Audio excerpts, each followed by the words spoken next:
Selamat siang, Pak. Saya atas nama Gregorian Febrian Sere dengan nomor NIM 1903030107. Di sini saya akan menjelaskan makalah dari tugas UAS Komunikasi yang berjudul Hubungan Media dan Demokrasi. Meluapnya informasi politik menjelang Pilpres 2019 tak hanya menimbulkan kekacauan informasi, namun juga menciptakan polarisasi masyarakat ke dalam dua kubu yang saling membenci serta terus-menerus berseteru baik di dunia maya maupun di dunia nyata. Kondisi yang panas ini berpotensi besar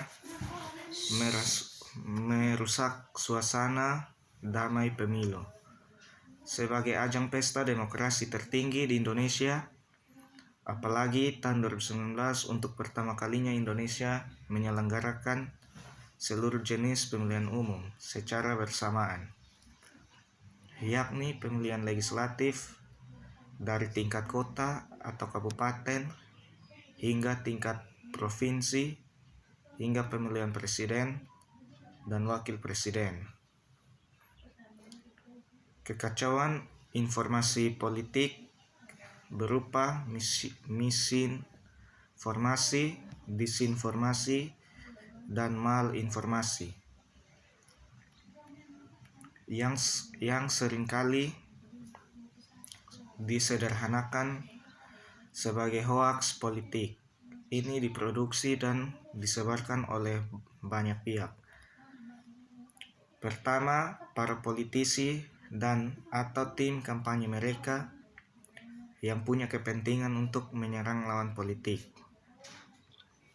Kedua, warganet pendukung capres-cawapres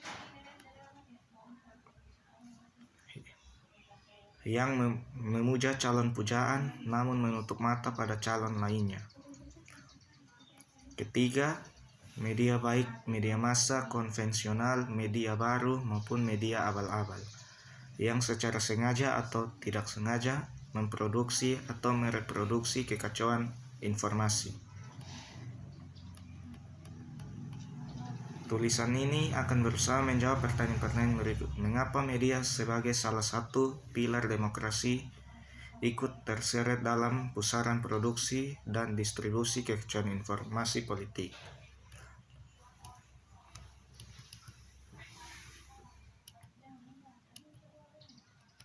Sejauh mana media bertanggung jawab turut ambil bagian dalam gerakan literasi digital guna mengurangi kekacauan informasi politik? Bagaimana media turut berperan dalam mewujudkan demokrasi damai melalui literasi digital? Media demokrasi dan kekacauan informasi dalam sistem demokrasi media dianggap mempunyai posisi yang penting sebagai pilar keempat. Media secara ideal diharapkan berfungsi sebagai penjamin akuntabilisasi elit politik dan kontrol rakyat terhadap penyelenggaraan pemerintah. Dengan kata lain, media menjabatani komunikasi politik antar berbagai aktor dalam sistem demokrasi, sehingga proses mediasi tersebut bisa berlangsung baik maupun buruk. Mediasi berlangsung baik jika dalam komunikasi politik, media bisa menempatkan diri sebagai saluran netral dalam menyampaikan informasi secara transparan dari satu aktor politik dengan aktor politik lainnya dalam tugasnya melayani kepentingan masyarakat. Sebaliknya, media berlangsung buruk jika media menjadi lebih kuat dari aktor politik lainnya, seperti negara dan masyarakat, dan lebih berfokus melayani kepentingan pemiliknya dan atau kapital. Persoalan kuasa media yang lebih banyak mengabdi pada kepentingan politik ini semakin jelas terlihat di Indonesia. 2 dekade belakangan ini, jika pada masa Orde Baru media dikuasai oleh negara, maka pada pasca reformasi media dikuasai oleh pemilik media. Selain itu, kuasa pemilik media semakin menguat di era digitalisasi media. Revolusi digital menjadikan industri media mengalami pemusatan yang memungkinkan pemilik media semakin mempunyai kekuasaan baik secara kapital maupun politik. Media partisan kian kuat sebab media menjadi ruang dominasi para pemilik media yang juga elit politik dalam menancapkan kuasanya di era digital.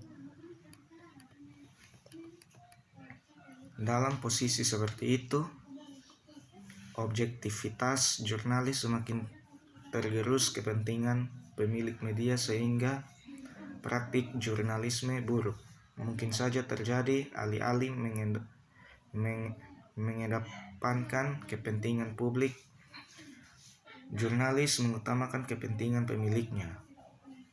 Faktor lain penyebab jurnalisme buruk adalah ketika jurnalis tak lagi menaati standar dan etika profesi jurnalistik. Akibat proses serampangan pencarian data dan buruknya verifikasi informasi, hal ini menjadi peluang bagi munculnya kekacauan informasi. Dalam kondisi ini, media mulai kehilangan kepercayaan dari masyarakat. Posisi genting media dan jurnalisme di era pasca kebenaran yang ditandai dengan lunturnya kepercayaan masyarakat terhadap media diskusikan secara mendetail dalam buku jurnalis Fake News dan Disinformation, Handbook for Journalist Education and Training yang diterbitkan oleh UNESCO pada tahun 2018. Dalam buku itu disebutkan bahwa jurnalis tenggelam dalam hiruk-pikuk informasi, baik sebagai korban maupun pelaku sebagai korban.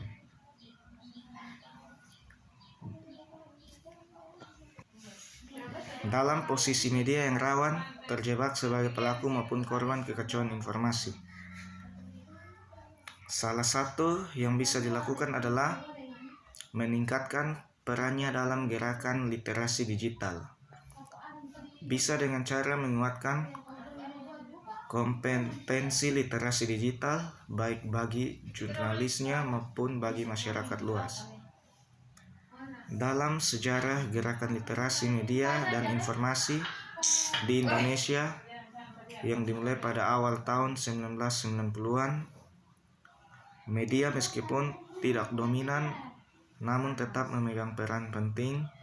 Studi yang dilakukan memungkinkan pemilik media semakin mempunyai kekuasaan baik secara kapital maupun politik. Media partisan kian kuat sebab media menjadi ruang dominasi para pemilik media yang juga elit politik dalam menancapkan kuasanya di era digital.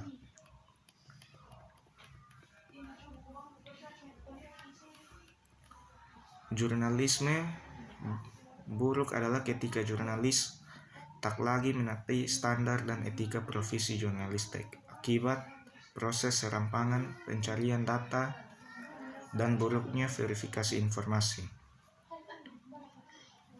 Media dan jurnalisme di era pasca kebenaran yang ditandai dengan lunturnya kepercayaan masyarakat terhadap media.